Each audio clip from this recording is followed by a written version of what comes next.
Hey guys, welcome to episode 15 of DIY Mixers Crew. How you guys doing today? Today we have a special guest, Pippa Starr, all the way from Australia, joining us today. She's going to talk a little bit about this, a little bit about that. We'll get in depth in that in a little bit.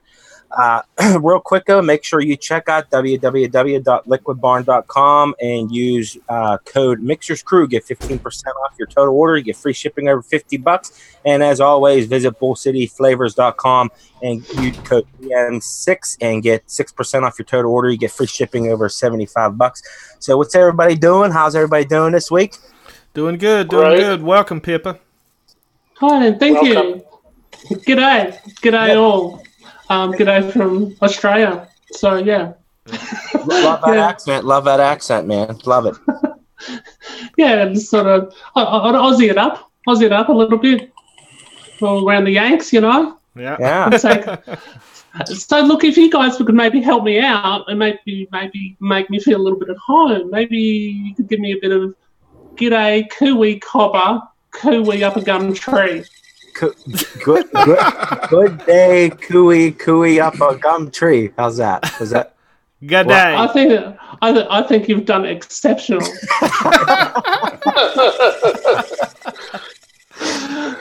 Yeah. What kind of language is that? That's slang. That's probably just slang. It's slang Australian. Slang Australian, Kiwi cover up a gum tree. Yeah, look, you know, honestly, people don't walk around talking like that. Not these days. Yeah. So before we get into stuff, so why don't you tell us a little bit about yourself? Well, first of all, I really want to appreciate and I thank you for coming on today at such short notice. You know, before we get started, though, why don't you tell us a little bit about yourself, what got you into mixing, vaping, kind of the whole 9 yards, and tell us a little bit about yourself, Pip. All right. Yeah. So, hi. Obviously, I'm Pippa. Some people know me around the traps as Stars and Clouds or Stars and Clouds Creative because I have my own little YouTube channel, Stars and Clouds Creative. I got into vaping approximately 2 years ago. And, because obviously my, like everyone, had problems trying to get off the stinkies.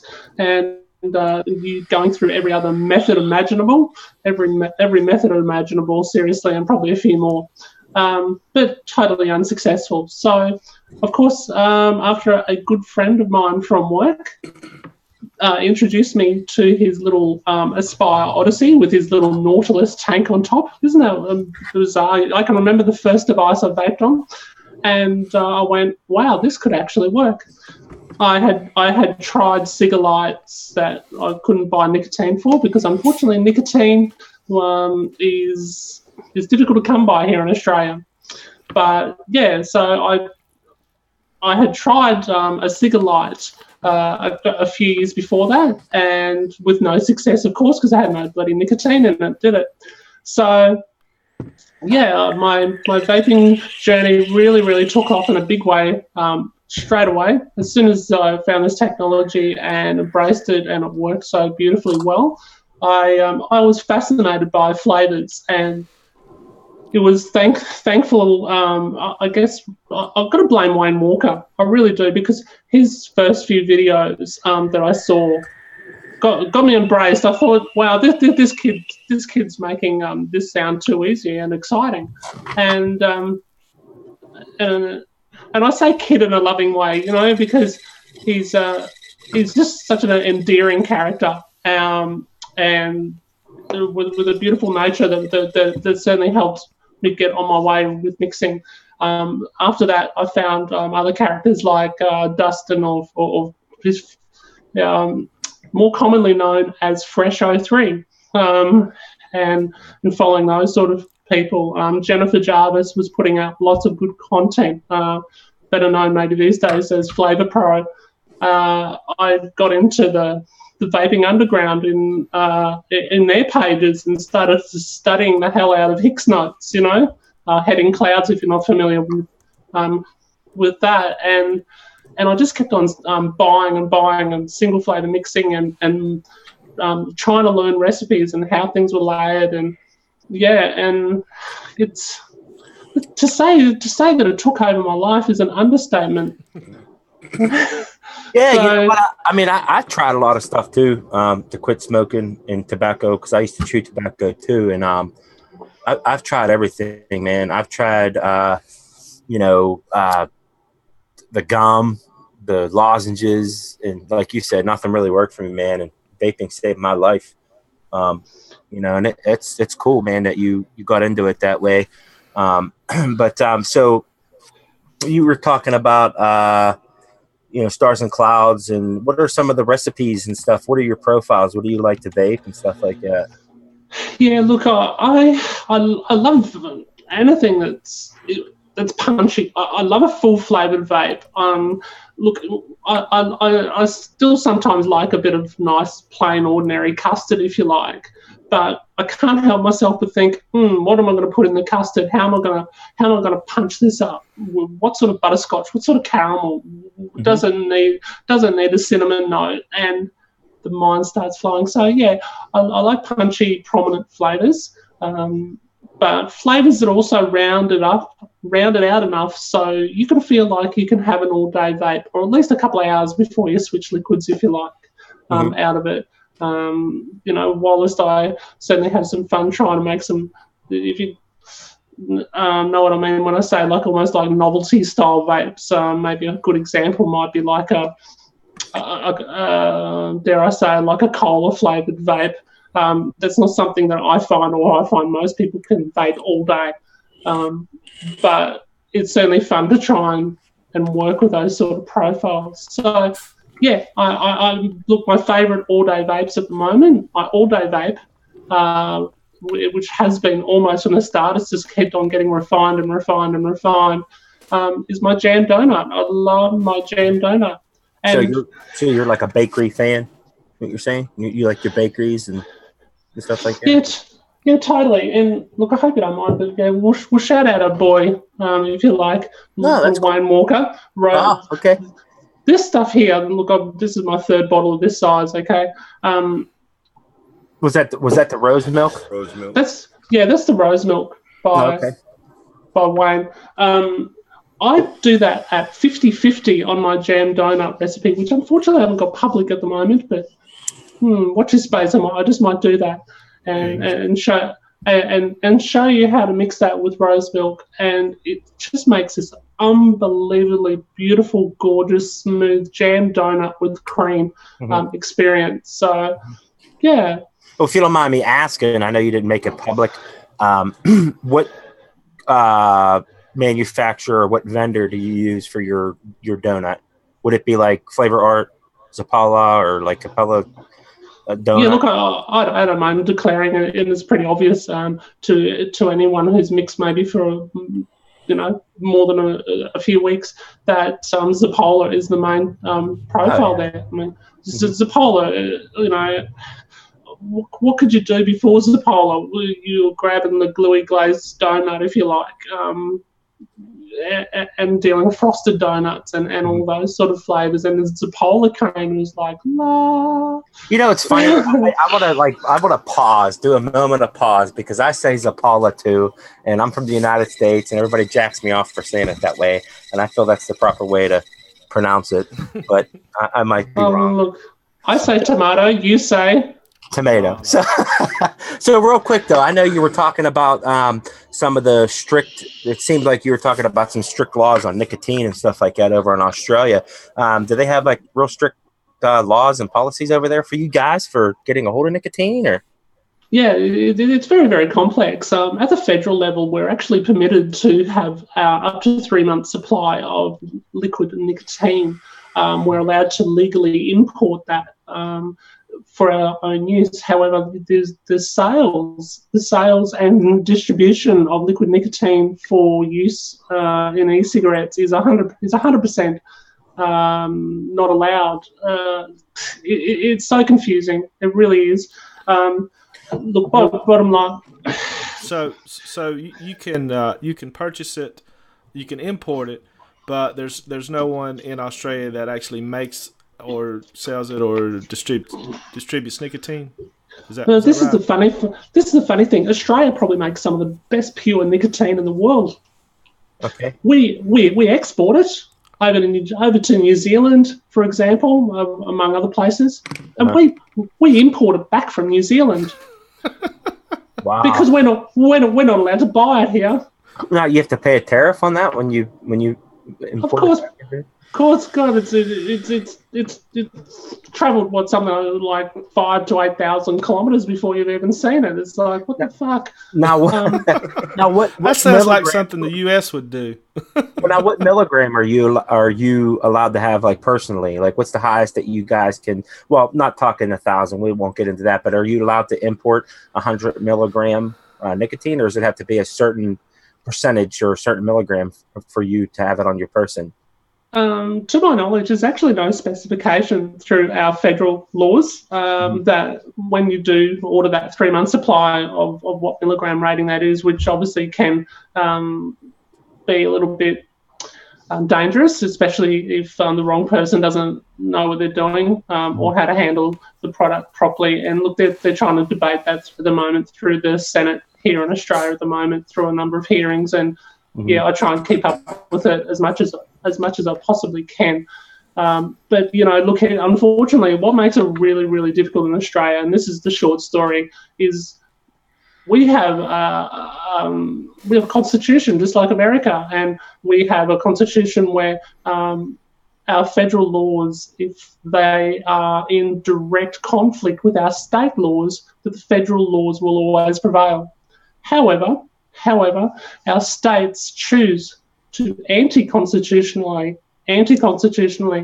go against our federal laws here in Australia and make up their own laws.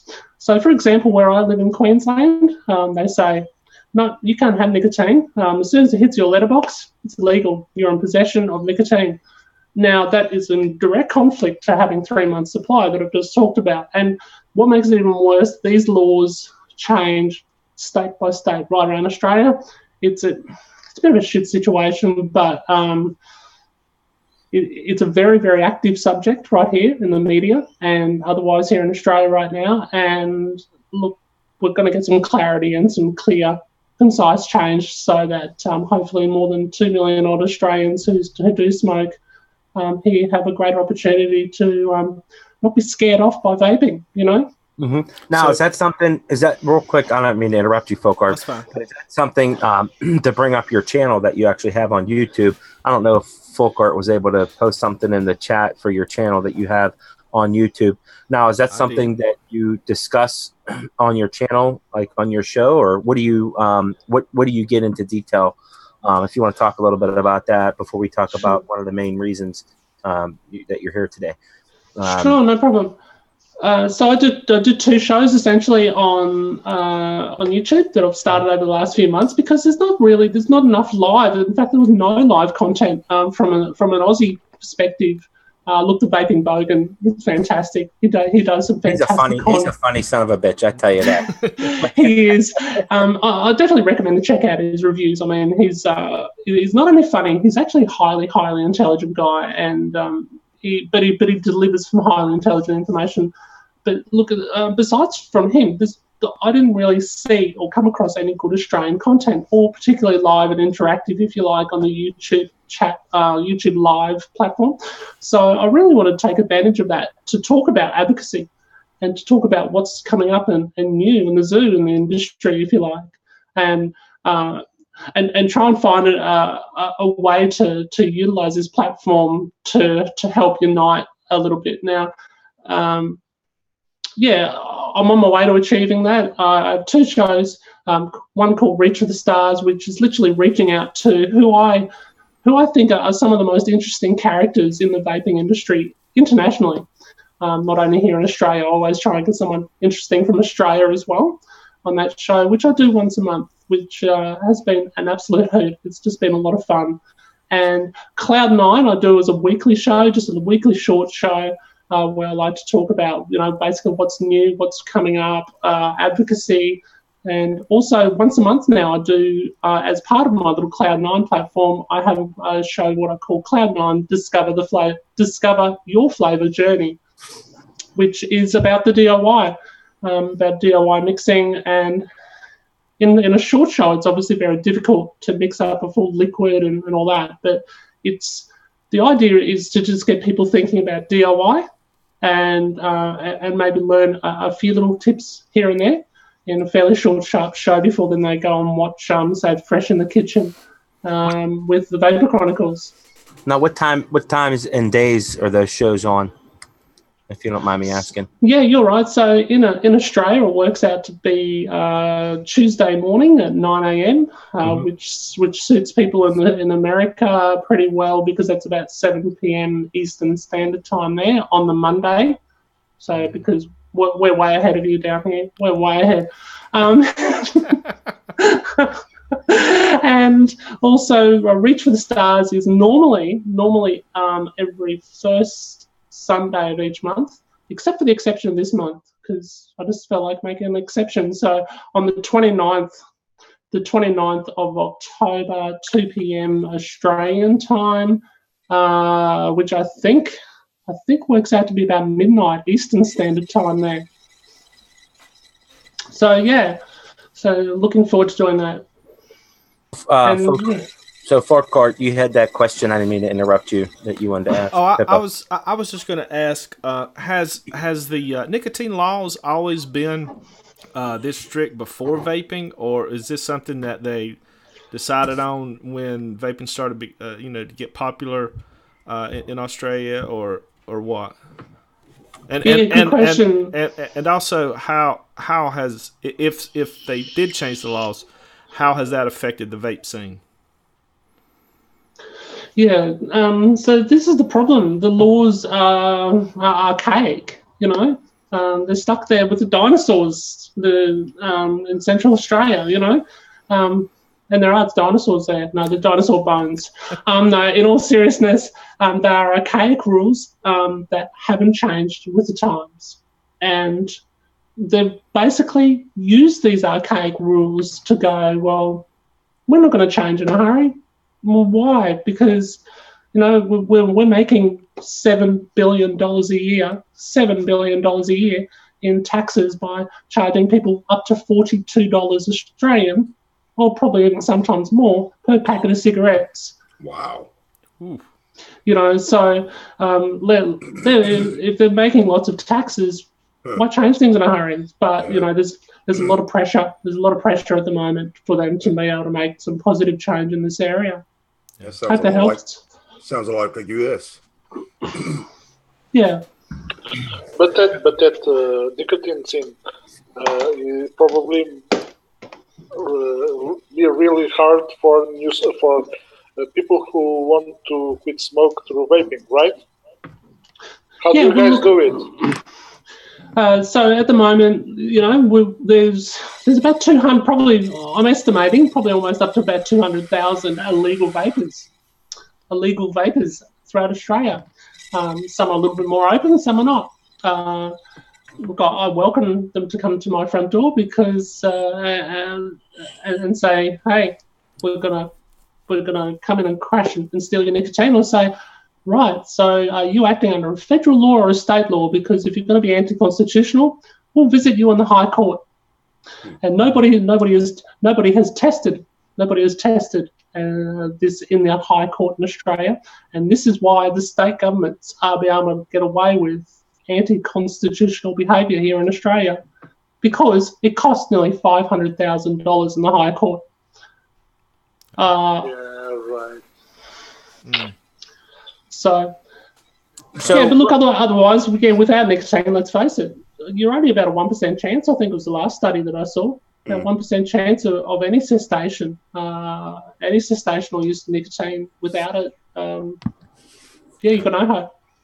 Yeah. So what really caught my eye is you were doing a Facebook post earlier today on one of, or I think it was yesterday. It was on one of the Facebook groups that you were talking about different RDTAs, I believe it was, different RDAs and stuff like that. And hopefully I didn't steal what you were going to be doing later on one of your shows, but it really caught my eye. And I think it's very interesting for a lot of vapors in the community, especially in the DIY community.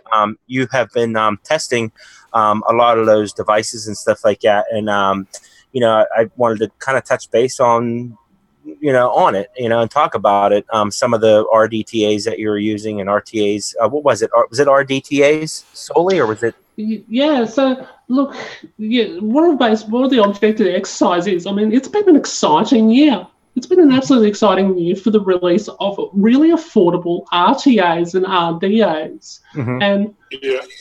And while they were that affordable, I thought, God, I might as well get my hands on a lot more than I've got, and really try and find out what's hype, what's not, what really works against each other. What's the best affordable RDA and what's the best affordable RTA? And so I've got mainly a lot of the hype ones, if you like, and the Peerless, the Pulse 24. What else have I got there? I've got the Wasp, I've got the Dead Rabbit, and the Aura. And between those, I just want to see what's the easiest to build on. What has got the best flavour? What's going to bring the best flavour? And because I think it's pretty easy to get caught up with all the hype, like I have, and gone, yeah, I'll just grab one of each. Yeah, cool, let's go. But is that diminishing returns? You know what I mean?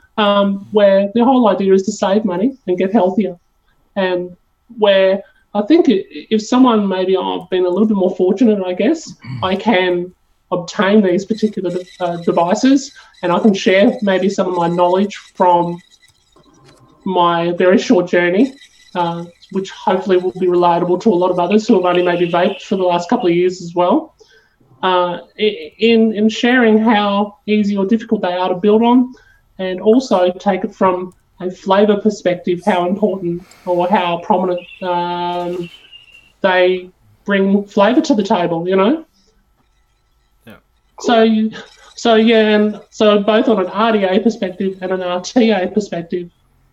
So, yeah, look, I haven't completed. This is going to be an ongoing little exercise up until probably about the end of November. And, yeah, I hope to make it public on Wayne's new Coil page, Facebook, which I think is a fantastic initiative. Well done, Wayne. Double thumbs up on that. Absolutely. Yeah. And so are you more of a flavor person, or are you more of like wide open, like cloud chaser? Yes. Oh no, look, I'm a flavor girl. Okay, so flavor's number one for me. Okay. But of course, what generates the best flavor is obviously what's stage one before we get to stage two. So obviously I've got a pretty good handle on a lot of the concentrates that and the techniques used to be able to bring that together, and how to bring that flavour together. But of course, before we get there, what sort of coils are we using? What sort of wicking are we using? What sort of atomizers are we using? And that's the thing. I think that has a lot to do with it. I mean, I might be a little different than, like you said, all the hype, this, that, and the other. I think a lot of it has to do with your wicking technique and your coil building. There is so many, and that's one of the things that you got your coil builders, and I think that's one of the things that a lot of people don't realize, that there are several different wicking techniques out there that you can possibly do. There's weaves. I mean, there's all kinds of different wicking techniques that you can do, especially with coils. And I think that has a lot to do with getting flavor out of any RDA or RDTA that's out there on the market. That's one of the reasons why have you ever tried the Goon by chance? Any of the Goon? I have got a Goon, one of the original Goon. 24? It's a clone. It's a clone. It's a clone okay. one. But it certainly still gives me an idea on how the flavour flows on that. And yeah, that's not bad. I use that with a really nice, I think it's a fused Clapton, stainless steel Clapton by Yeti Wire with called Goon Food. So you prefer stainless steel? I don't get good flavor. It must be just my palate. I don't get good flavor off of stainless steel. Do you like stainless steel, I'm assuming? Yeah. Look, stainless steel is my go-to. I've heard some fantastic things about Nichrome 90, not Nichrome 80, Nichrome 90. Yes. But I've got to get my hands on it. I haven't got my hands on Nichrome 90 yet, so I intend to. But look, this little test on continuity and consistency across them as much as possible. I want to use exactly the same. I'm just going to use Muji cotton because I swear by Muji cotton, believe it or not. I'm going to, 3 mil stainless steel aliens as much as possible, and dual coil where possible. Otherwise, just single coil and keep it as consistent as possible.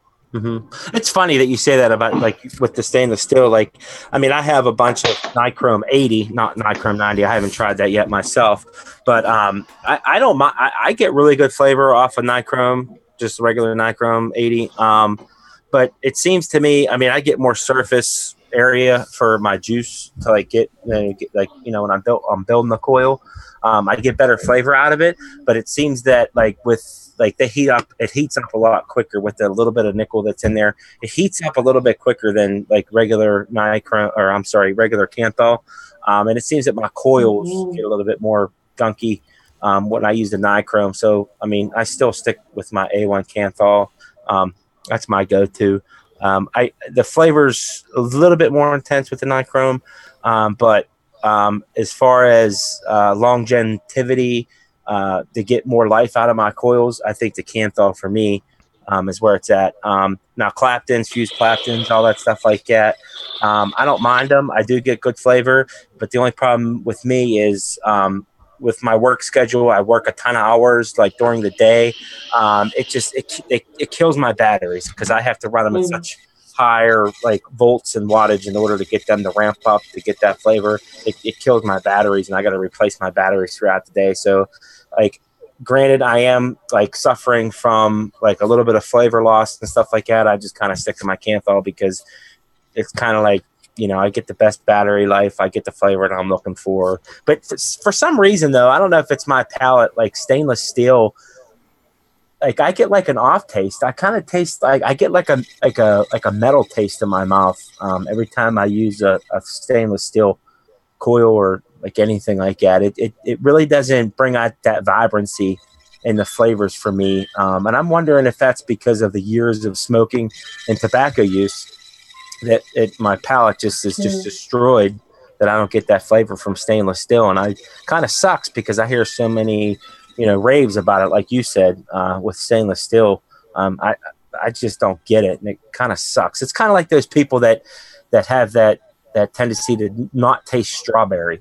You know what I mean? I kind of feel like I'm being left out, not being able to use stainless steel, but I haven't seen a ton, so it's just. And that's the important thing to view. Look, with anyone like me, or for that fact, more experienced reviewers or less experienced reviewers, just remember it is subjective. You know, what you taste is obviously going to be different to what Folk Art or Louis or Daddy Kane here, whatever tastes.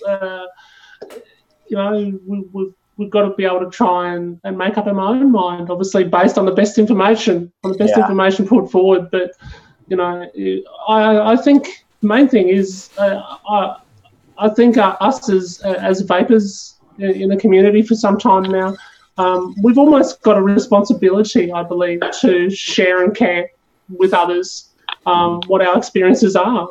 Because I think by doing that and showing people how easy it is to drop wire and say the new drop RDA or whatever, it just makes it a lot more attractive and simplistic, and it makes the thought of someone who still smokes go, oh, it's not that complicated after all. Yes, and it really entices, you know, a lot of people that are trying to quit smoking and tobacco altogether to bring them to vaping.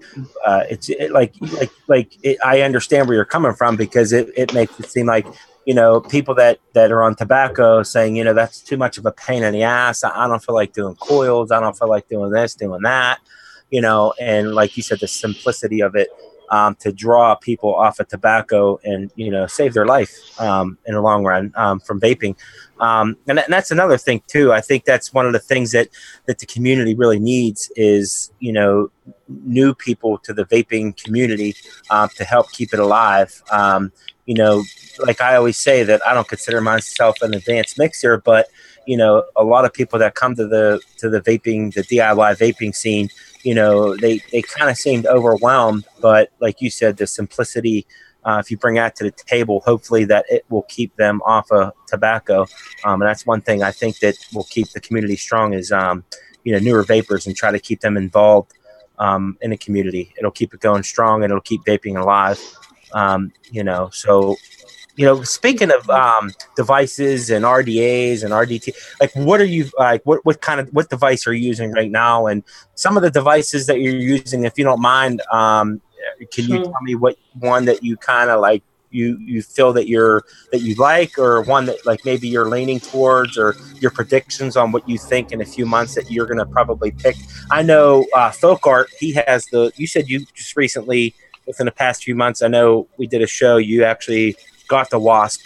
I was wanting to know if Pippa had tried the Wasp Nano yet, and if, you know, what her like first impressions was of it, because I'm really liking it. It is super easy for me to build and wick. I mean, I can wick it in like a minute. I mean, it takes. Well, that's the thing though too, Folk Art. Like me being an RDA guy, I've like. Once I started on like regular tanks, like, I don't know, it's probably going on 3.25 or 3.5 years now since I started vaping and mixing and stuff. I started on tanks, then I moved to a sub-ohm tank, and then I went from a sub-ohm tank straight to RDAs. And once I went RDA, dude, I do not go back whatsoever. I'm kind of like a wide open guy, like straight to lung. Now, the only other device that I use that's a rebuildable is my Limitless Plus and my Limitless Classic, and I hardly even touch those. I kind of stay with my Goon, which is kind of reminds me of the Derringer Mini on steroids, because it kind of is the same setup except for the flat top, you know, coil, like to put your coils and stuff like that. But as far as like ease of use and everything like that, with Folk Art was saying, how do you like the Nano? I mean, is it pretty decent for you? I mean, you get good flavor off it and coil builds, Pip? So just to answer a couple of questions. Firstly, what am I vaping on now? I've been caught out. I've been caught with just being lazy. It's really early here in the morning here, guys. So I'm not in any way, shape, or form fit for dripping. Okay. I'm literally just going to grab probably a little basic go-to setup, which just gets me through. It's just good to throw in the handbag as I go about my day, which is the Revenger Rainbow. Or with sporting a gorgeous little UL Crown 3 with a 0.5 ohm coil in it. Yes, it's just it's a very basic setup. But you know what? For sub only, that's got fantastic flavour. Fantastic flavour, in my opinion. For an on-the-go tank. As far as the Wasp Nano question goes, yeah, look, I haven't actually even cracked open the boxes of a lot of these. I'm just about to. I will crack that shortly, and as I will with all the others that I've just gotten in, ready for this side-by-side little test and experiment and flavour notes and all that sort of thing. Nice. And looking forward to it. And you know what? I guess the main thing is about the Wasp Nano, and this is the whole thing of this exercise. Because when I did put that post up, I'm not sure if you saw the notes there, but there was a few guys going, "Oh, but you haven't tried this and you haven't tried that." And I was like, "Well, hang on. I'm after doing something that's affordable, that makes it easy for people to get into. I want to try and do a side-by-side test to help people make this affordable. Yeah. Not to go top level. Of course, there's some fantastic equipment that's $50 plus. Need we talk about Squape? Beautiful stuff, but you will pay big dollars for Squape if you haven't heard of Swedish Squape. But that you can pick that up for what, $12-13? Yeah. They've got an RTDA. They've got an RTDA version also coming as well. And also some really nice resin ones as well. So, but this one's just the RDA that I'm going to try. And I've seen... You can squonk that too. Well, that's one thing, though, that I guess I'm kind of biased on, because I know previously you mentioned that you had the clone of the Goon. I mean, I've had my pros and cons of clones. Like as far as affordable, I really don't dive into a lot of the newer equipment because I don't know. Maybe it's because it's just that I'm kind of stuck in my ways as a vapor. And I've mentioned this before. I did a poll one time. How often do you change your vape? This, that, and the other. I'm just so plain when it comes to my equipment and stuff like that. If I'm happy with it, I stay with it because I think that's one of the things that got me off of smoking. It's kind of like changing brands of cigarettes. You smoke Marlboro or Newport, or I don't know what you guys have in Australia, but you stick to one brand. You know what I mean? And it's kind of like with me, once I get on that brand, I stay with it. Now, getting back to the clone aspect of it, I have gotten good clones and I've gotten shitty clones. And the only clone that I have actually ever gotten that was actually any good was a Derringer Mini clone because I didn't want to pay the $110 or $100, whatever they cost. So I ended up getting a clone. But every other clone that I have bought, which was probably like maybe, I don't know, 5 or 10 different clones of RDAs and stuff like that, they were total shit to me. The machining was garbage. Like the screws were junk. Half of the ones that I have, they said they were stainless steel, but they rusted to shit. They were garbage.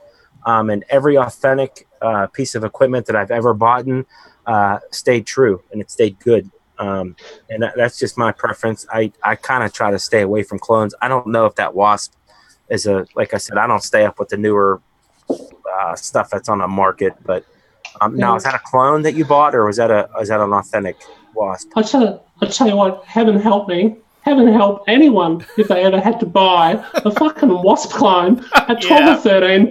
Well, I don't know. Like I said, I don't buy. I really don't buy. Like I said, I'm stuck in my ways. Once I find something like the Goon, I heard so much, like you said, going back to the hype aspect of it. I heard people talking about hype. Oh, this fucking RDA, this thing is fucking awesome. I love it. It's got the best flavor RDA that I ever tasted. The build deck's awesome. This, that, and the other. And I was vaping on Yosh's Alliance for so long. It's a 22 millimeter RDA. It's by Vaporgate. Yosh developed it and with another company. It's been so long since I used it. But like once I went from, I actually used a couple different devices, a couple different RDAs. There was a Toro, there was a couple other ones I used, and then I got introduced to the Alliance from Vaporgate, and like that was my go-to RDA. I would not, every other fucking RDA out on the market did not compare to the Alliance to me at all. And then I broke down. I was like, you know what? I'm just going to go ahead and spend that $50-$60 and get the goon and see what all the hype's about. I figured, you know what? Fuck it. I'm going to buy it. I bought it and I was fucking floored on the flavor. Like, cause I did not get that flavor from the Alliance, but I don't know if it's just the way the airflow is, just the way the deck is, but the flavor that I get off the goon is probably a quarter or a half times better than I get off the Alliance. And the build deck, people say it's so easy to use. I would say no, even though it's a flat deck, it's different. You know what I mean? Because it's got that flat deck on it. You know what I mean? It takes a while to kind of get used to the building on it. But once you do, I mean, it's easy. You know what I mean? You don't have to bend your, like with the velocity deck and all that bullshit, you got to bend your coils to get them straight. With that, you just kind of throw them in, snip them, you're good to go. But once you get used to it, it's good to go. Look, I think it comes down to pretty basics. Look, with your standard velocity post and all those sort of things that are in the goon and the other Kennedys and all those sort of things, where you've just got your two legs basically meeting in similar holes or same holes, that's where people have the problem. It's really that simple. It's really, really that simple. Yes.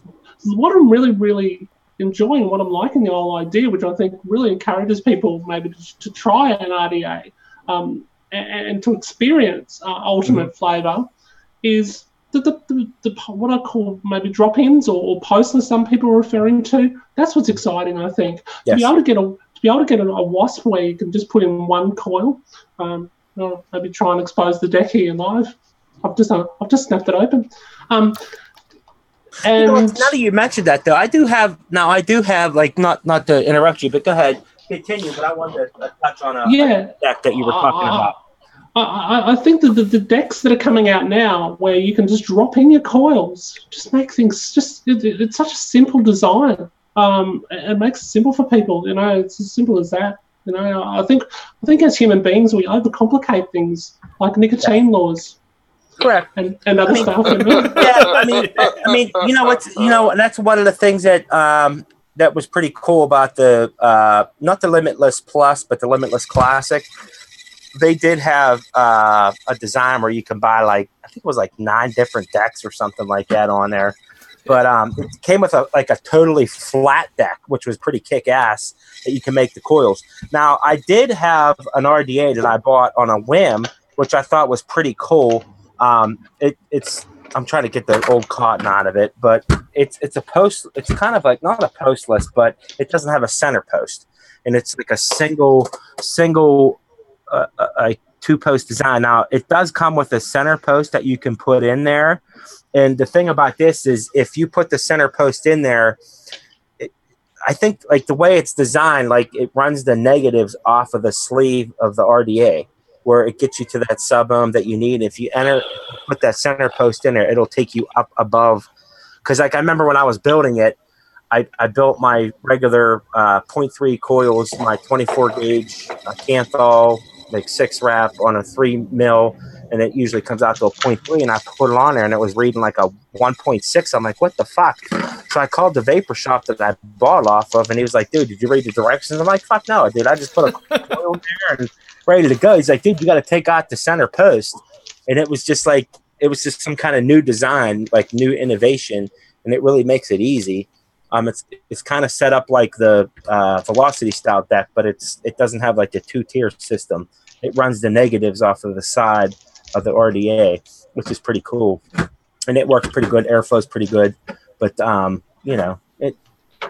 guess it's all in preference, like you said. Once it comes down to it, it's all in what you prefer.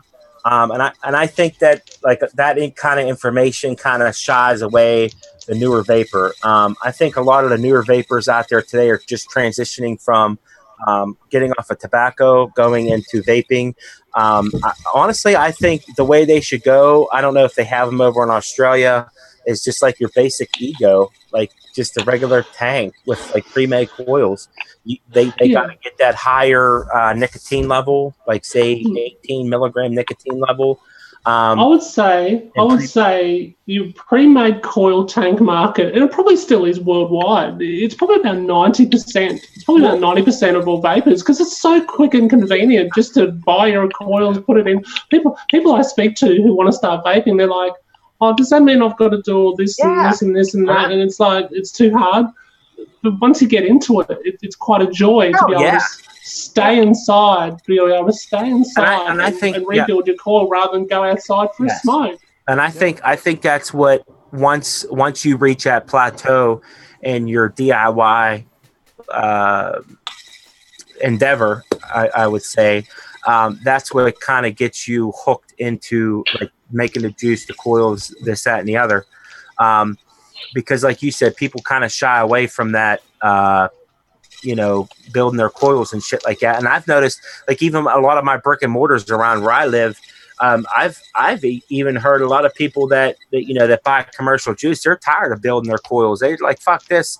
Why? Like, with all the sub-ohm stuff that's coming on the market now, with the TFV8, TFV12, with the pre-built coils and stuff like that, they're getting that vapor production that they need off of those pre-made coils versus you building your own coils. But I'm still old school. I still like building my own coils. And I think once people that do get into the DIY, I think that's, once they hit that stage, I think that's what gets them more involved, in making their own juice and just basic coils. I mean, I'm a basic kind of guy. I don't get into, stapled cool alien. I don't get into none of that shit. I just, I'm more into the mixing aspect. Well, of it, and that's where you really start to get into your flavor too. I mean, if you're using a TFV8 or something like that, you're not going to get the flavor. I don't care what kind of juice that you use. You're not going to get that flavor that you can with a really good RDA or a RTA. That the TFV8 just won't do that. Yeah, it's great for blowing big clouds and stuff, but that's I think that's where you get your best flavor. For a sub-ohm tank, seriously, the Valerian, the Valerian I find as killing it for flavor. Really? For those who like big clouds and flavor, have you ever heard of a little company called Adore e-liquid? Adore. Yeah, I don't think I have. Adore e-liquid, which is absolute Dawn, is her name, who runs it. She's a brilliant mixer, and like myself, will actually trial your juices once you go, oh yeah, I've got the mix here, this is the winner. Trial them across all different sub-ohm tanks and all different ADAs to make sure that your flavour is going to taste good to the end consumer. And I know one of the ones that she has been using at the moment has been the Valerian, because it really does deliver amazing flavour. It really does. Nice. What's the maker of that Valerian? It is UL. Yes, that's what I just talked about, the RDA. UL, but go ahead. Yeah, UL. So do some nice stuff, and it's the bigger brother to the Crown 3, if you like. It's the bigger brother is more than like for the high wattage people who go, oh yeah, I'm excited because I can get my wattage up over 90 or 100 watts and still sub-ohm tank. Where I guess in the past, if you did a lot of high wattage vaping with your little sub-ohm replaceable coil tanks, people would find that they'd burn out their coils very quickly. And look, I can compare that against your TFV8. Well, that's the thing. See, now I kind of disagree. I don't disagree with folk art, but you got to take into consideration, folk art, how far we have come in the vaping industry, as far as the innovations that a lot of the companies have come out with, as far as pre-made coils. Back in the day when I used to sub-ohm, you had like maybe one option. You get like a 0.5 or like a 0.2 pre-made coil. It's a nano coil that had like shitty cotton in it. And going back to Pippa's thing about burning out coils. Now that's the thing. That's another thing that a lot of people that really don't get that good flavor off of their coils. You have to understand that there is a break-in period with pre-made coils. You can't just like if you're building an RDA and you slap some coils in there and you slosh that juice on there, you get it fucking firing up, you get it vaping and stuff like that. Once that coil cotton breaks in and that coil kind of heats up, you get that full flavor. Now with a pre-made coil, you have to prime that shit. It has to I've seen some coils like with Council Vapor, or a couple other coil manufacturers out there that make these coils. You really have to break in those coils to get that flavor. You're going to get cotton sometimes for the first hour and a half, with these shitty pre-made coils they got there on the market. And I think it was Triton. There was a company out there that actually you can make your own. And I actually did this with the Hercules tank when I actually used the tank, the sub-ohm tank, and a Triton it was like a Triton rebuildable drop-in coil that you can actually make. You can make your own nano coils. I did that, and you could put your own cotton in and stuff like that. And that's the thing. They pack that fucking cotton in those pre-made coils so tight. It takes so long for that juice to get down there. And people, they'll throw those coils on there and they think it's a sub-ohm coil, just say with the TFV8, and they'll say, I'm going to crank that son of a bitch up to 90 watts. And they're going to burn their fucking coil and their cotton to no end. You got to really, break in that coil to get to that flavor. So that's where I kind of disagree on that. You don't get that flavor because I've tried the TFV8 and the TFV12.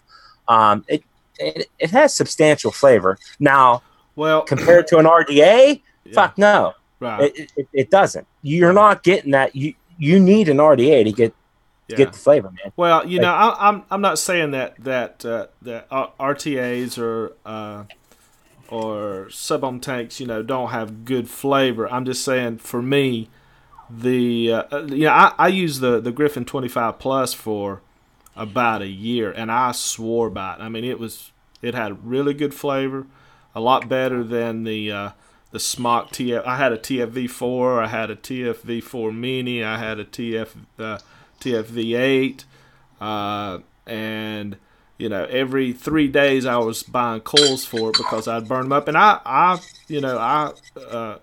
primed the coils just the way it was supposed to be, and I got tired of buying $6 coils every 2-3 days. But then when I went to the RDAs, it just not all RDAs have the same flavor as, say, the Nano or the Hadley, but to me personally, it just has you can pick up more nuances in flavors. Maybe not in commercial juices, but in the juices that I mix, you can. But that's just my opinion. Sure you do. No, completely agree with you, Steve. I've got a spoiler alert here. Yeah. Okay. The Wasp Nano, I've just opened up the box. It's positive. They have got Muji cotton in there. Thumbs up. All right. They have got a little toolkit in there with some replaceable O-rings. Thumbs up. And some screws. Double thumbs up. The spoil, the sad part is, I can't believe it. For the price, there's no coils. There's no coils. Get out of here. You're pre-made coils. No pre-made coils. So, for $13, what can you expect, really? Yeah. Oh shit! My camera went out. What the hell's going on? And that Wasp also has a squonk pin in it too, I believe, in that little package. Yeah. Oh yes, there we go. Yeah. I'm expecting vape mail with a Vast Nano RDTA. Mm-hmm. See there, we can see that little squonk thing right in the middle there. Yeah. Mm-hmm. Yeah, you know what? I don't we got to get on to mixing because we've been bullshitting so much, which is pretty awesome. I could go all night, but I'm sure the viewers don't want to be hanging out for 3 hours. We could talk all night about the stuff that we're talking about, but as far as squonking, is that I know it was it hit the United States. I want to say about 3 years ago. It was hardcore. It died off. It's kind of coming back in the UK. How is it in Australia? Squonking kind of taking its toll over there yet, or? Yeah, it certainly is. And while I answer that question, just a quick shout out to a good friend I see in the chat at the moment, Paul from LabWorks Vapes. Yeah, and there's heaps of other cool people out there. Hello, James, and look, little Emily's out there as well. Yeah. Yeah. Speaking of Emily, she says that she wants a squonk. I tell you what, I'm gonna post some pics over in the Discord later, of some of the new squonks at Polly from Polybox in my hometown. I tell you what, dude, he's coming out with some kick-ass squonk mods, custom squonk mods. I'll throw some of those pics up for you.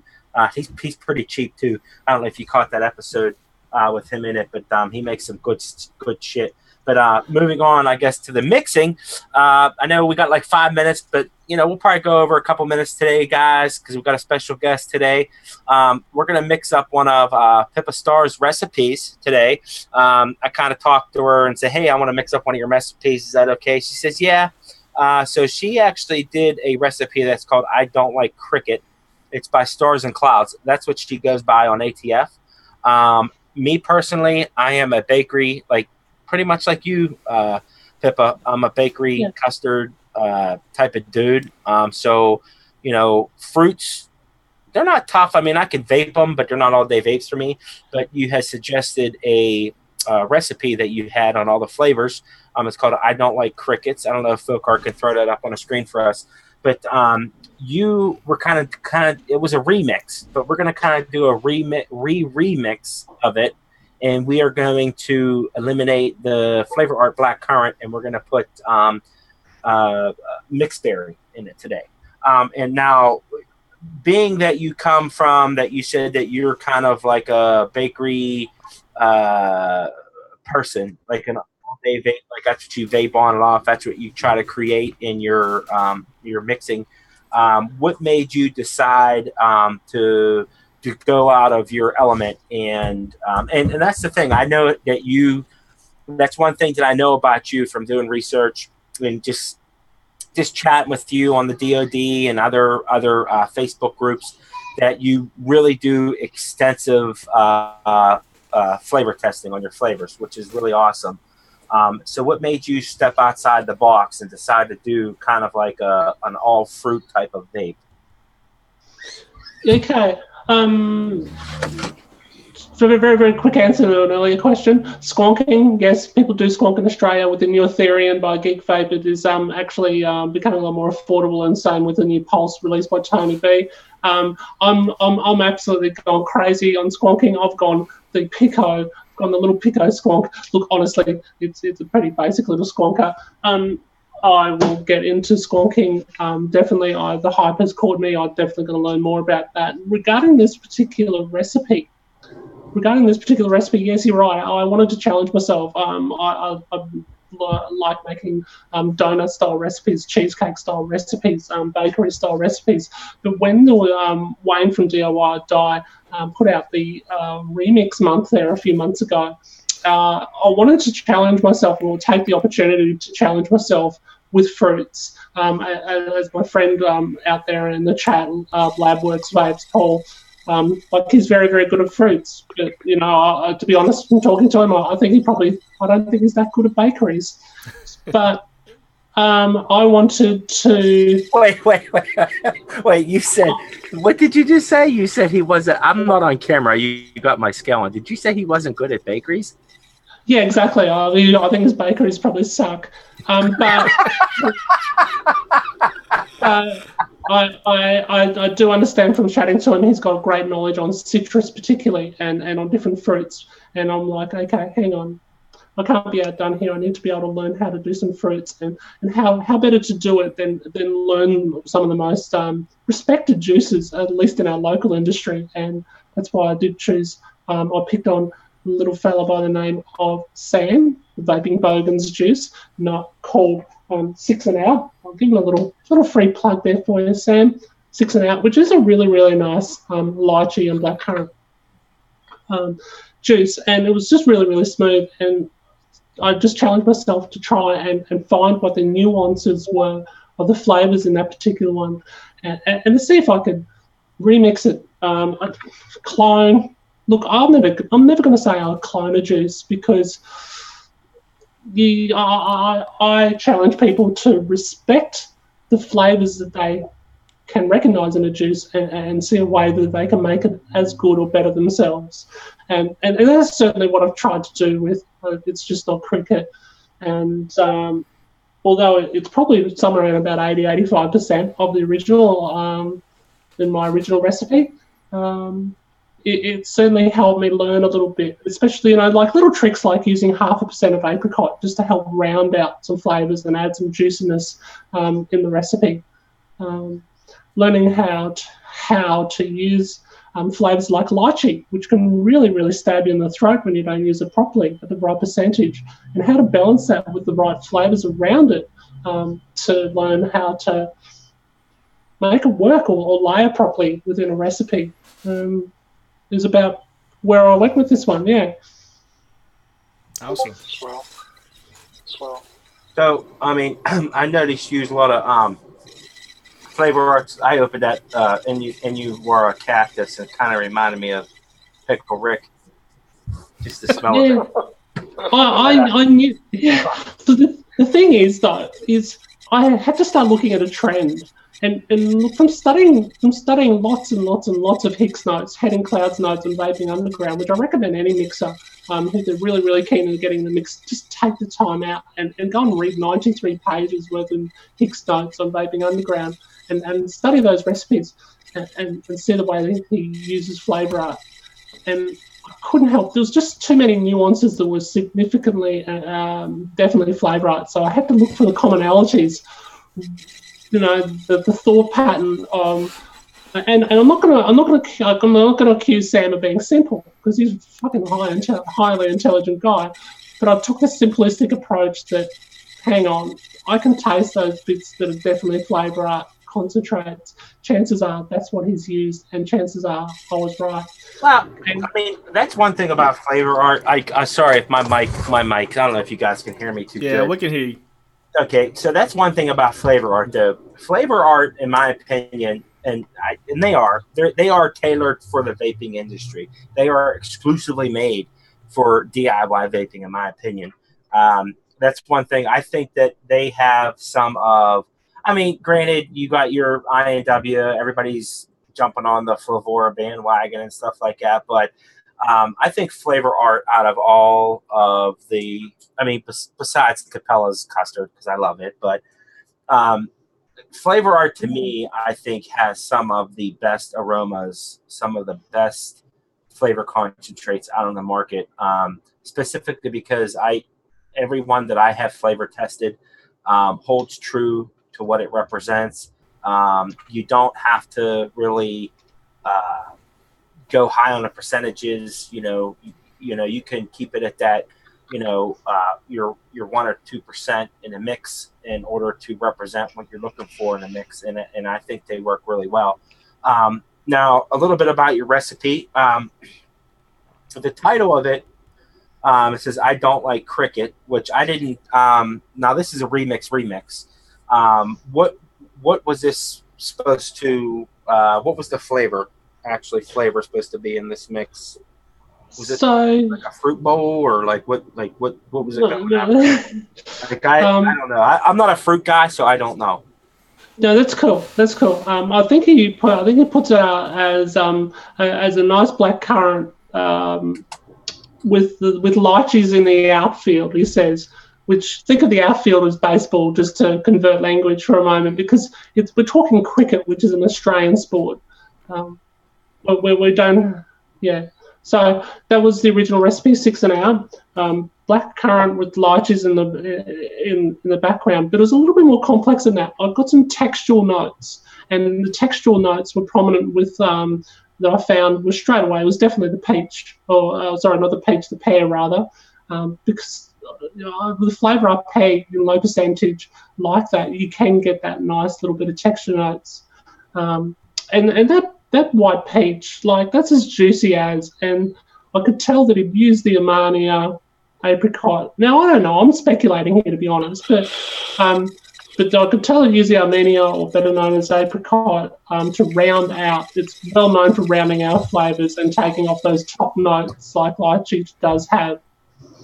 And pear, obviously, as I touched on, for texture. White peach is fantastic to add juiciness. And I could just pick those notes. Now, there was a complex note. There's a complex bit of juiciness in this particular recipe. And I've just gone, what the could it be? Now, I know where this guy works. Okay, I know where this guy works, as a lot of people do in Australia, and I know from looking at their website what flavours they particularly carry as well. So I thought, let's have a little spy and see what flavours they're carrying. And I've gone, of course, Inawera cactus. That probably that complex wet type of note in there that kind of really helps in there, and that's how I come up with that. Yeah, that the use of the flavors, like I said, I'm not like a fruity guy, so we'll see how I like it. So Pippa, this is more like a fruit drink profile, or is it? I guess you could just put it like a juicy fruit sort of style, or not in the sense of the bubble gum. Don't get me wrong, not in the fruit sense of the bubble gum at all. Well, no, but more just I guess more of a fruit bowl. And showing what you can do with some nice balance of flavors which you probably wouldn't normally eat together either. When you look at those, which you wouldn't normally pick those as your fruits that you'd throw a fruit salad together with. But you could mix for instance, in a glass of juice. Yeah, sure. Why not? Absolutely. Look, one of my I guess things, if you like, I like to marry up. I like to marry up vaping flavors, if you like, with what you're actually consuming. So, say with a coffee, of course, good donut vape is fantastic with a coffee. Man, you and that donut, but go ahead. Yeah. Love that donut. I tell you what, my lemon meringue pie with a chamomile tea, with a bit of honey in the chamomile tea, it's flavour pairing. It's just gorgeous, So, as a blueberry cheesecake is with a nice fruity cup of tea. Yeah, getting to blueberries. Not to get off the subject, what are your favorite? Since you're not you're more of a bakery like me. What are your favorite blueberries? Speaking of that, I don't know who it was. I don't know if it was Graham. Maybe it was somebody in a Facebook. They mentioned a new blueberry that's out there that is like fucking gas. What was it? Hangson blueberry? Yeah. Chinese. Yeah, I haven't tasted it yet. But what are your? I don't know what your, because I know Luke Loop, my buddy from Australia. He has problems sourcing. Now, is that a problem for you, sourcing some flavors from concentrate companies? Look, absolutely not. About a quarter, about 25% of my collection of flavors are proprietary. In other words, they're flavors that nobody else can get their hands on. I deal directly with a flavor concentrate company, and I'm actually going to be slowly rolling out some concentrates. I already have released a few, but especially in the next few weeks, I'll as I scale up my little beeswax, my little business, I will be rolling out some concentrates. Awesome. Experience that I've liked. And within that range, there is a really nice, easy to use blueberry. Nice. Now, as far as what's on the market right now, besides the one that you're going to be coming out with, concentrate-wise, what are some of your favorite blueberries that are out on the market as far as vendor-wise, company-wise? What do you consider a decent blueberry? Look, I haven't messed with a whole lot, but look, I think it was Blueberry Wild from TFA. It's probably been for mine, probably one of the safer bets, if you like, the safer ones to work with. Mm-hmm. Blueberry, funny enough, isn't a flavour that I really like a lot. It's like mango. I cannot stand mango. But through vaping and through the demands of commercial mixing, I've had to learn to understand and taste them. And with the mango, do you get any floral notes from that? Like, is that the problem that you're getting with blueberry? Like, you getting off notes? Because I find it like mango, I don't find a problem with. Blueberry, I always find that tough to work with until I came across that blueberry stone. It's this Flavor West blueberry, blueberry extra, and then bilberry. I think those three combined make the best blueberry flavor that you're going to come across right now. I haven't tried the Hangson yet. Of course, I disagree with you, Dave, but... You disagree? I know you disagree. Why do you disagree with me? Go ahead, Well, don't you remember my recipe, Olympia? Yes. It doesn't have blueberry extra in there. I know, but what I'm saying is if you combine those three with the stone, I think that makes kind of an authentic blueberry for me.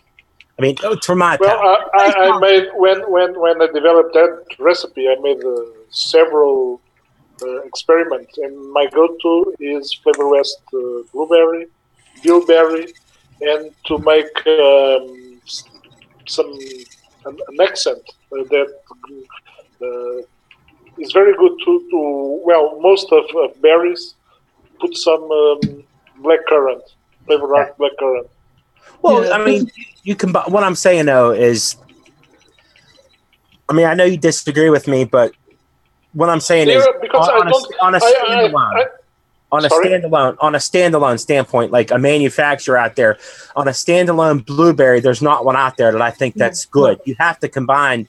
Yeah, sure. That's for sure. That's for sure. Two or three other blueberries in order to come up with a consistent blueberry flavor. Now, I think that's something that maybe that HS that Hangson might bring to the table. Like I said, I've heard good, reviews about that. But I've seen a couple of recipes with Hangson blueberry, and in those recipes there was also flavored bilberry.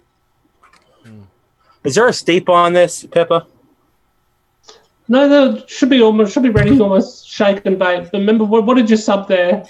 I didn't. Well, we did a remix, so we're going to post this, and we're going to credit you for this. The remix consists of everything that you have in there, except the FA Black Currant. We decided to sub out and put in mixed berry, Capello, I believe, right? Oh, the harvest berry. Yeah, I'm sorry. Yes, harvest berry. Jesus Christ, though, I smelled it right off the bat. I could pick up that freaking cactus. I could smell it, like literally. It's like it hits me like right here in my throat, and it reminds me of Pickle Rick. It really does. I mean, I'm not saying I love Pickle Rick. It tasted just like a pickle, but I could smell that damn cactus in there. So you enjoyed the cactus? I like cactus. Yeah, it brings wetness to the table. I mean, but I think the way ID10T actually used it, he used it in a different fashion in order to represent that pickle. Yeah, look, just getting back on blueberries, there was a good point made out in the chat. Labsworks mentioned the vaping swag. I'm not sure if you heard of the vapingswag.com. He's just actually released a blueberry. He actually, from real blueberries, safely and scientifically, actually has developed his own blueberry. And he's been very well known in certain circles for his blueberry-flavoured e-juices that he has made over the last few years. He's now just released the blueberry on his particular site. So there's a free plug for Shane from the vapingswag.com. Awesome. And another little hint, I heard Louise mentioning dropping in some drops of black currant to back up the blueberry flavours that are there, which I can agree with. I've found some help with blueberries using boysenberry as well. So I use a proprietary boysenberry flavour, which really helps. And another little tip that I was given a while ago also was to brighten up the blueberry, of course, is to simply use a few drops of good old FA Fuji apple. It certainly helps brighten the blueberry if you need a brighter one, It would have to be super small because Flavor Art Fuji apple is a strong mofo in my opinion, and it takes a while for that shit. Like when you talk fruits to me, there's no steep. You can shake and vape fucking fruits all day, but when it comes to Fuji apple from Flavor Art, I think that's one flavor that you have to steep out. Yeah. It does round out. Like you're right, because it does pair well. I mean, you could use that in a lot of stuff to, round out a lot of the, I want to say like harshness top notes of like some of the top notes of flavors to kind of round them out to give them a better body. But they do need to steep. This juice is like weird, weird but good. That's what I'm getting at. Pippa, I should advise you. He's hard on his opinion. So this is a remix. So it's now the only question that I have for you with this remix. Did you put the cactus in there, or was that already in there from the previous mix? No, it was already in there. It was already in there. But isn't it? It is one of those weird sort of fruit flavors. But the more you vape it, you go, Yes, I get that feeling. I truly get that feeling. It gets you thinking, and that's why I liked the opportunity of trying this particular profile. Because I think anything that gets you thinking, anything that challenges you and brings you outside the box, well, to me, that's what life is all about. Kind of reminds me of a Starr fruit flavor. But, like, I guess that goes along the lines with, like, a juicy fruit. This, like, I could probably vape on this for, like, half of the day. It's really good as a shake and vape. I'm sorry, I'm licking my fingers. I got to concentrate all over my fingers from mixing. David, yes. David, does it have any kind of floral note to it? No, I'm not getting a floral note. Okay. That's interesting you asked that, David, because I was going to ask Pippa. If I think what she thinks, if we add some floral taste in there, I'm thinking maybe hibiscus. Sorry, hibiscus. For instance, I was thinking more of how is that name in English? If you put hibiscus in there, you have to use that like very low percent. This recipe, this recipe is spot on. Sorry, I didn't mean to burp. This recipe is spot on, except for the cactus. I can't get over the cactus. I can taste the cactus in there. The cactus is like, it's underlying. It's like you get this massive like fruit explosion in your mouth all over, but then I get that underlying cactus that's kind of like stabbing me. Like why is this cactus? You've just muted his. Like, no, you know what I mean? We lost you. You froze for a second, David. Yeah. You have to repeat yourself. What's he done? He froze again. There. Are you back, David? Yeah, I'm back. I'm sorry. It's the cactus. I mean, the cactus is not bad, but you don't like yeah. No, dude. No, the juice is good. Mm-hmm. Like everything is balanced well in this recipe. Like, but I'm getting that cactus note in it.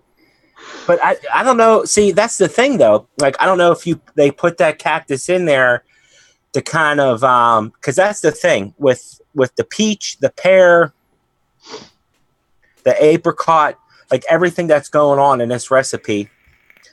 Like you get really like when I use those flavors, like I get harshness, like from them. I get like harsh top notes that kind of hit me in the throat.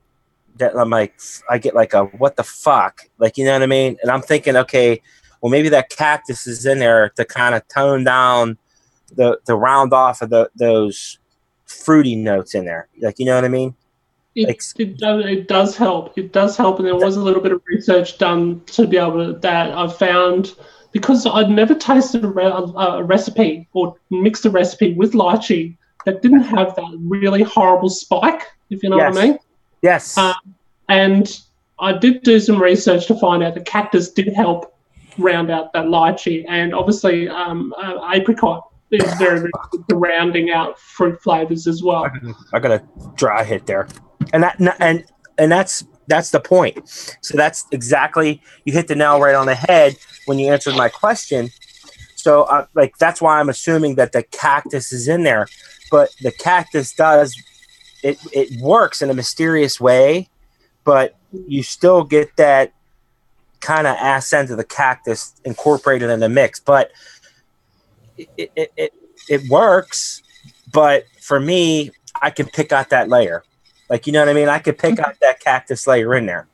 So for what it's worth, though, as far as the mix, with all those fruits banging in there and me not being a fruit flavor, I could see why the cactus was used, and it was used in a correct way.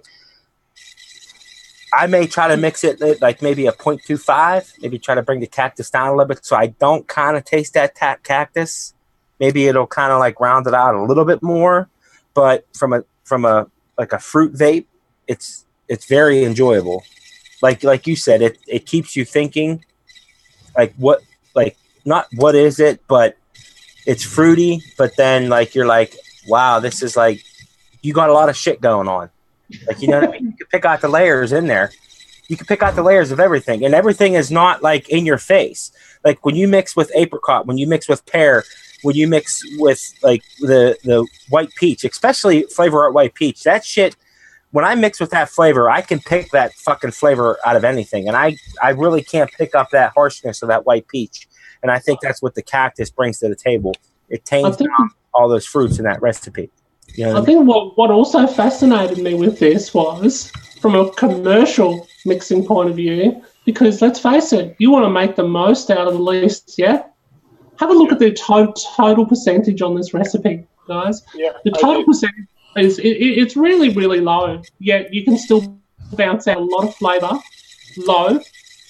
We're using Flavor Art flavors, which I guess, yes, they're well known as some of the stronger flavors, but to make a decent recipe that makes you thinking, that shows you a few different fruit layers at a very low percentage, I think it's a fascinating little learning experience among many that I've had on my small journey in mixing so far.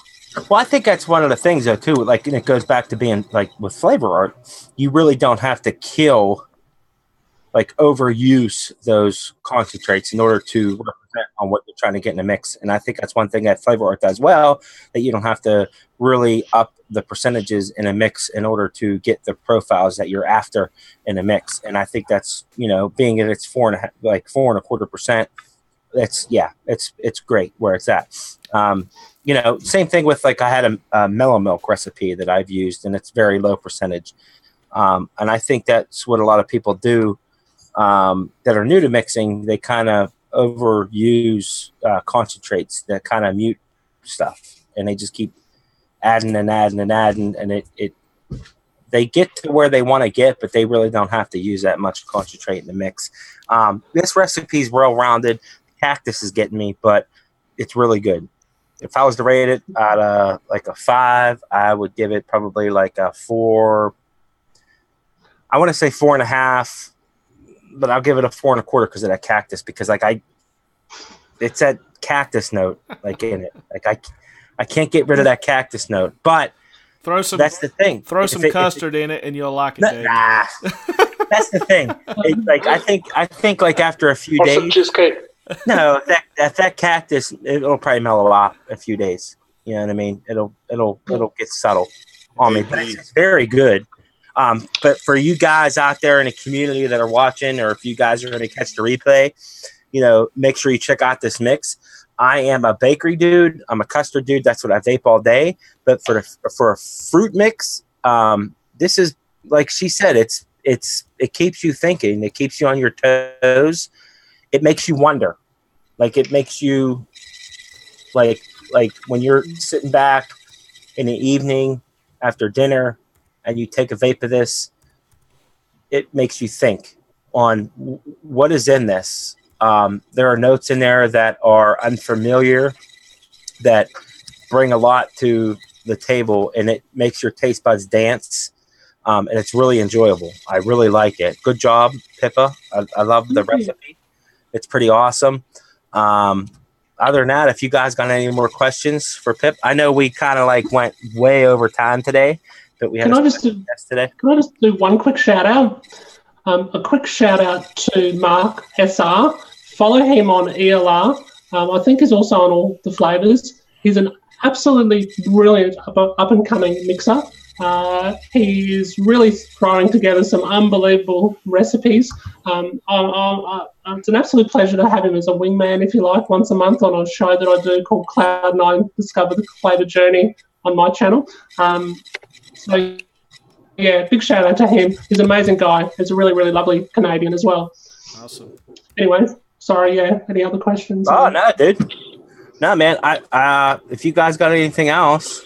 No, just because I left in suspense what I said earlier about that floral touch in that mix, I was thinking about TPA honeysuckle.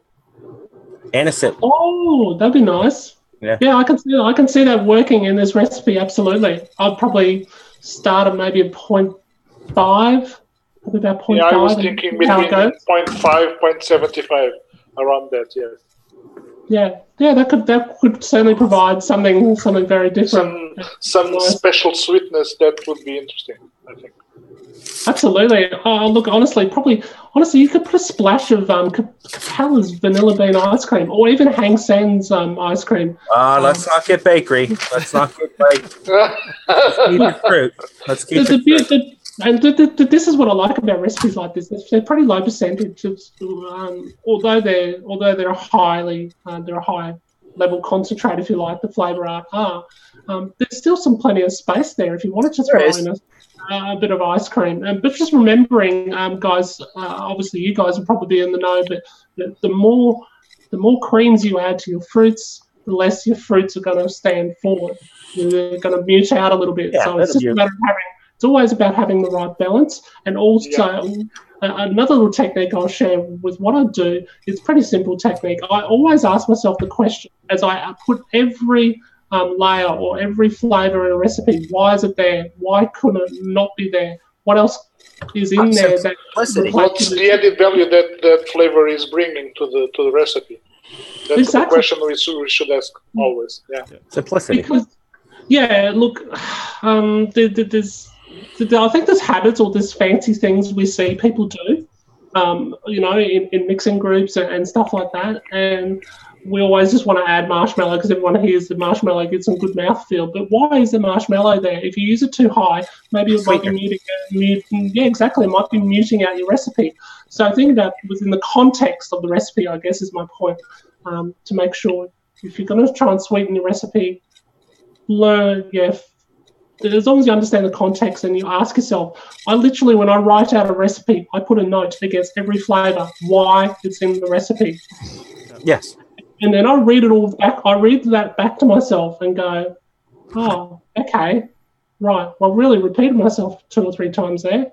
Yep. And it makes me think and go back and rebalance it. Oh, yeah. You'll see recipes.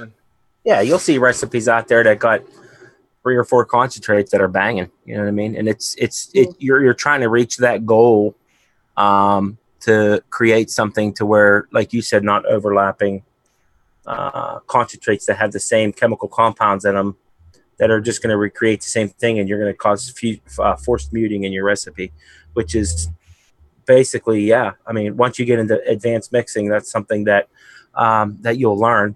But for beginners, it's kind of like they really don't know that. But once they hit that stage and they're mixing, they'll learn. And I think that's one of the reasons that why we put content out every day, especially Wayne, us, especially Noted, check them guys out. I know Graham got a new show out there that's on after Noted every week, right? It's called Stopgap Radio Show.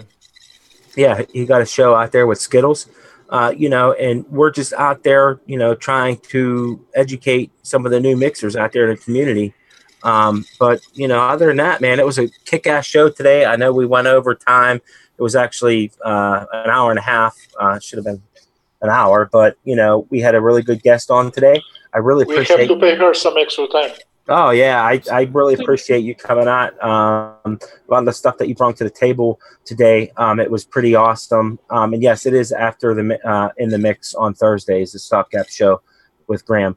Make sure you check those guys out. But other than that, that's all I got, guys. Make sure you check out www.liquidbarn.com. Use code MIXERSCREW and get 15% off your total order. Get free shipping over $50. And DM6 for BullCityVapes.com. Bull City Flavors. I don't know why I keep saying that, guys. I apologize. BullCityFlavors.com, DM6, and get 6% off your total order. You get free shipping over $75. Other than that, great show. Awesome guest today, Pippa. Yeah. Hopefully at the end of November or December, maybe you can come back on. I know you got a show. You probably want to throw that shit out on your show, but you're more than welcome to come back later on in the year and give your thoughts on some of the RTAs and RDTAs or RDAs that you're using, that you're testing, and give us your thoughts on those. I really appreciate you coming out today. Thank you so much, Pippa. Thank you for coming. See you. Great show. Thank you. It's all about the share and care. That's all it's about. It's the share and care, That's it. Y'all guys take care. See you guys next week. Thank you all the guys in the chat and girls in the chat. All the people.